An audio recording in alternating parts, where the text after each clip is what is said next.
Introduction to torque, या हम इसे कह सकते हैं जी मूवमेंट ऑफ ए फोर्स। अब ये क्या होते हैं जी, इसको हम समझते हैं। आम लाइफ की बात है कि जैसे हम घरों में एंटर होते हैं, दरवाज़ा खोलते हैं या बंद करते हैं, तो हम एक हैंडल लगा होता है जी दरवाजे पे।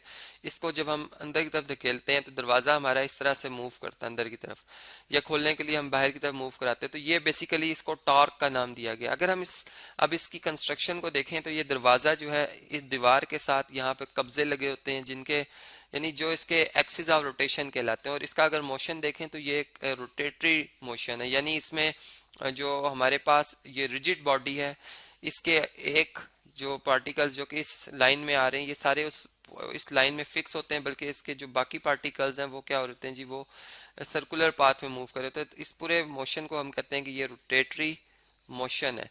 तो अब इस टाइप का जो मोशन होता है दरवाजे का, इसको हम कहते हैं टॉर्क। और अब अगर हम इसको देखें तो इसमें ये जिस पॉइंट के ऊपर मैं फोर्स लगा रहा होता हूँ, यानी ये मेरा पॉइंट ऑफ एक्शन है, इसे हम पॉइंट ऑफ एक्शन कहते हैं जी। इसे मैं ए से जाहिर कर देता हूँ। और ये जो कब्जे लगे होते हैं, हेजिस लगे होते हैं, इसे पिवट कहा जाता है।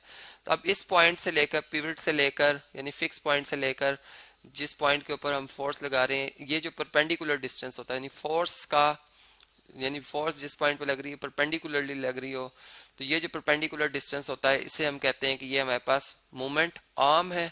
अब ये जो मूवमेंट आर्म है, ये जितना हम ज्यादा रखेंगे, मूवमेंट आर्म जितना ज्यादा रखेंगे, उतनी ज्यादा टॉर्क जो है वो हम प्रोड्यूस कर सकते हैं। यानी हम यूं इस बात को समझ सकते हैं कि फर्ज करें मैं एक और दरवाजा लेता हूँ जी, और इसमें मैं ऐसा करता हूँ कि इसमें जो आप देख सकते हैं कि इस दफ़ा जो इसका हैंडल मैंने लगाया है वो इसके इस हेज के बहुत ही नज़दीक लगाया है।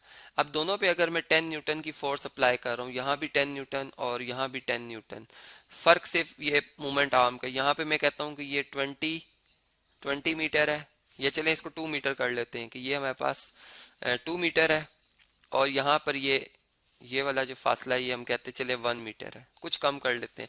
तो अब आप देख सकते हैं कि इसमें जो टॉर्क प्रोड्यूस होगी, प्रैक्टिकली भी हम देख रहे होते हैं कम प्रोड्यूस हो रही है बी दरवाजे में, और ए दरवाजे में ज्यादा प्रोड्यूस हो रही है। अगर हम मैथमेटिकली देखें तो टॉर्क, जिसको टा से जाहिर किया जाता है जी, ये फोर्स और डिस्प्लेसमेंट का जो है होता है प्रोडक्ट होता है।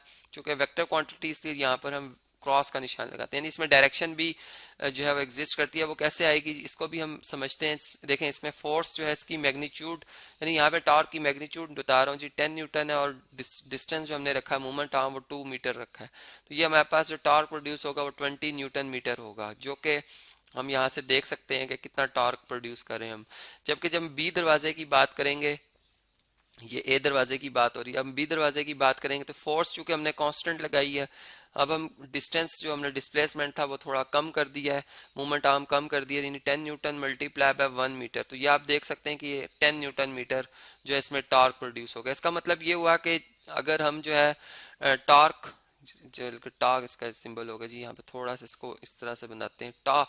अगर हम टॉर्क ज्यादा प्रोड्यूस करना चाह रहे हैं तो इसका मतलब मूवमेंट आर्म ज्यादा रखना होगा। और टॉर्क अगर ये मूवमेंट आर्म या जिसे हम डिस्प्लेसमेंट करें कम करेंगे तो टॉर्क भी कम प्रोड्यूस होगा। इसका मतलब इन दोनों में डायरेक्ट रिलेशन है।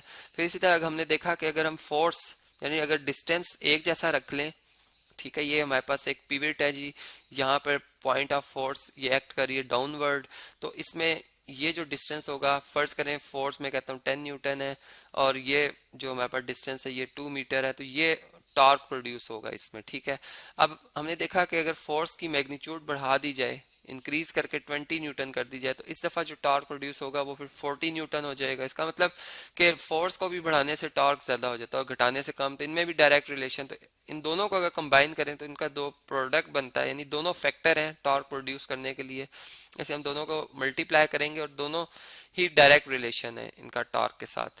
अब मैंने कहा जैसे कि ये टॉर्क जो एक वेक्टर क्वांटिटी है और इसके जो यूनिट है वो न्यूटन मीटर है। अब ये किस तरह से जी, मैग्नीट्यूड तो हमने देख ली।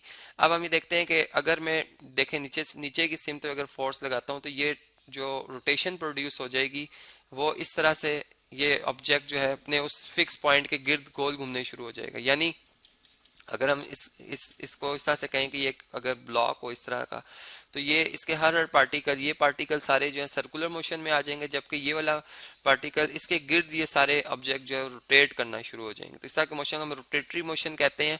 और ये टॉर्क जो है प्रोड्यूस हो रहा है ये एंटी क्लॉकवाइज है, एंटी क्लॉकवाइज है। तो इसलिए हम इस किस्म का जो टॉर्क होता है जो एंटी क्लॉकवाइज होता है इसे पॉजिटिव कंसीडर करते हैं, यानी अगर फर्ज करें किसी चीज को हमने टाइट करना है, टाइट करना हो तो हम उसे एंटी क्लॉकवाइज जो है घुमाते हैं, तो वो चीज जो है वो टाइट होना शुरू हो जाती है। और अगर हम इसे एंटी क्लॉकवाइज घुमाते हैं, या अगर ये वैसे कंस्ट्रक्शन के ऊपर भी होता है, नॉर्मली ऐसा ही होता है कि अगर हमने किसी चीज को ओपन करना हो, बाजुकात ओपन करना हो तो हम एंटी क्लॉकवाइज फिर उसको घुमाते हैं, या बाजुकात टाइट करना हो तो एंटी क्लॉकवाइज घुमाते हैं। ये फिर उसके कंस्ट्रक्शन पे होता है कि कैसे उसके हमने उसको कंस्ट्रक्ट किया हुआ उस डिवाइस को।